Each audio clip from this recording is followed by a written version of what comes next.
now I'm trying to think of what I would do with it this time.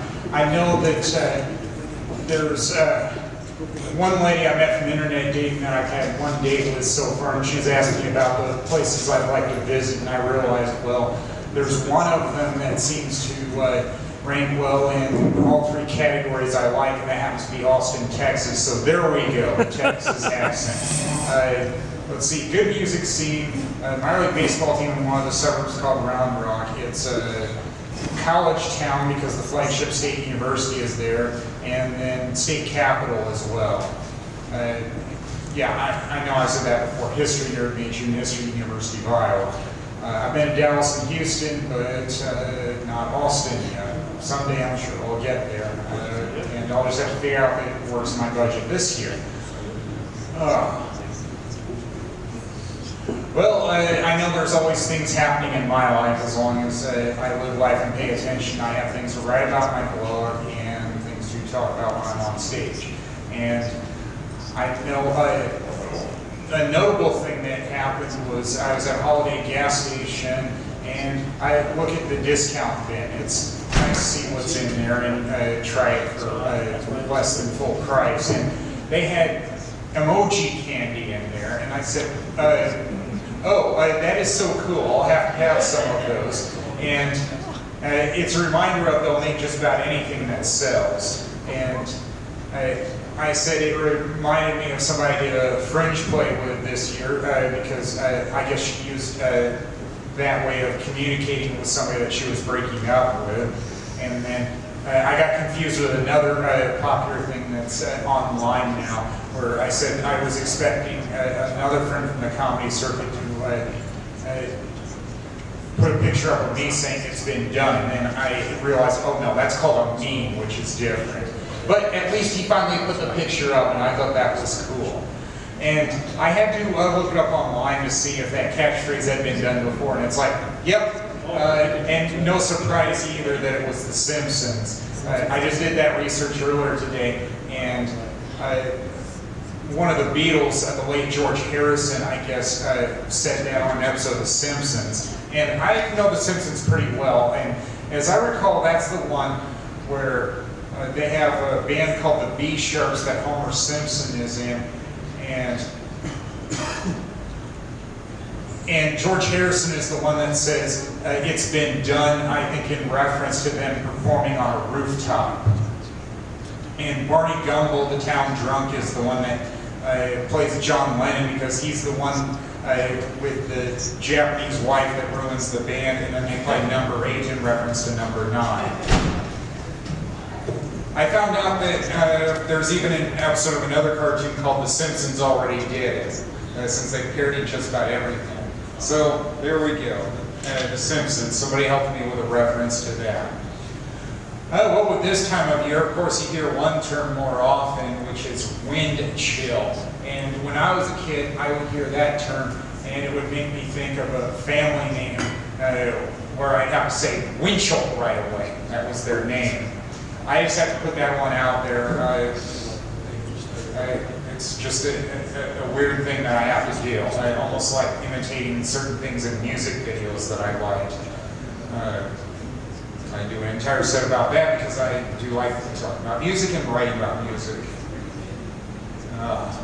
Always things happening at the office as well. That joke writes itself when I work in corporate America, just blocks away from here.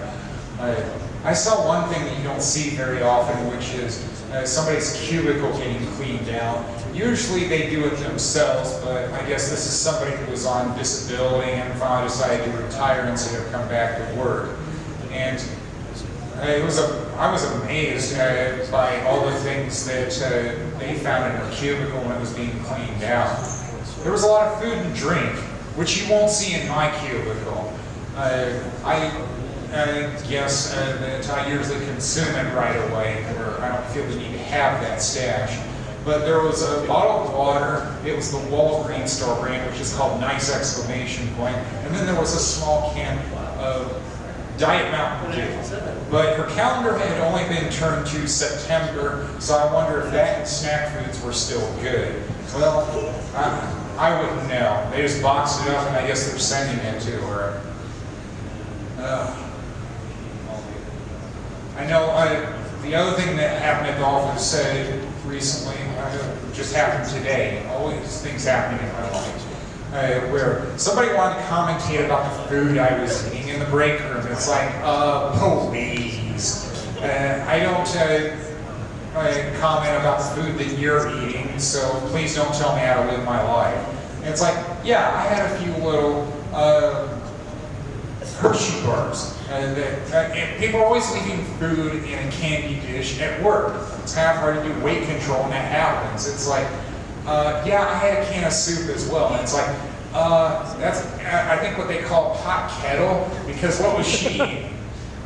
A bag of potato chips she probably bought from the vending machine. There's always somebody leaving something in the break room as well when they want to get rid of it. I claimed one wall calendar because I needed one, and I didn't feel like buying one. I usually don't have to either because nonprofits don't want my money sent to them. But the thing they had in the break room today was coloring books. Since we're not GE anymore, we got spun off as a separate company over a year ago. They're trying to get rid of anything with that logo on it. So I claimed 4 of those. 2 I hope someday to give to a kid that apparently I'm godfather of, but haven't met yet. I think the kid's a year old. But I just like documenting my history of working, so even if I don't actually color in the books, I mean, I like having something with that GE Meatball logo on it. Well, I've already said history nerd, so that meant that I had to go to the Martin Luther exhibit. I keep saying Marty Luther, and it's at the Minneapolis Art Institute. It's closing soon, that's why I finally got there over the weekend. And I took a lot of time looking at the exhibits there. Why not? It's not too often you see an exhibit like that. I guess it's the first time it's been outside of Germany. And I took the time to read the 95 Theses that were translated to English, and some of them I think are still relevant today, although many of them were him railing against the indulgences that the Catholic Church was doing, I guess, to pay for a new church. And that was number 86, where it's like, yeah, that's relevant today, where it's like, yeah, why don't these sports teams pay for their own stadiums instead of asking for tax money? And then another one was give to the poor, and that makes sense too. That was number 43. And it made me think of, well, it'd be nice if somebody did a mashup of Luther's 95 Theses with Jay-Z's 99 Problems. And when I did my Twitter posting, I usually do that once a week. I ended up researching the hashtag when I put up that posting 95 Theses, and I found, yes, somebody already did that. And it's like, yeah, I kind of expected that when it's almost the same number. And the next thing is to see if anybody did that video on YouTube, and they probably have, because just about everything is on YouTube as well. Weird things get said at the office. The one thing that I remember hearing today was, why are you ill on your days off? It's like, well, I don't choose to be ill, period, but it's like, well, you're ill whenever you're ill. It's not like I'm scheduling that on days off, but thankfully I don't have to use sick leave for that either, more often than not. It's just weird that somebody would say that. I mean, that's a known sequitur. I say that a lot, but it's true. Idiot. Well, I guess that'll do it for me. Thank you, you've been great.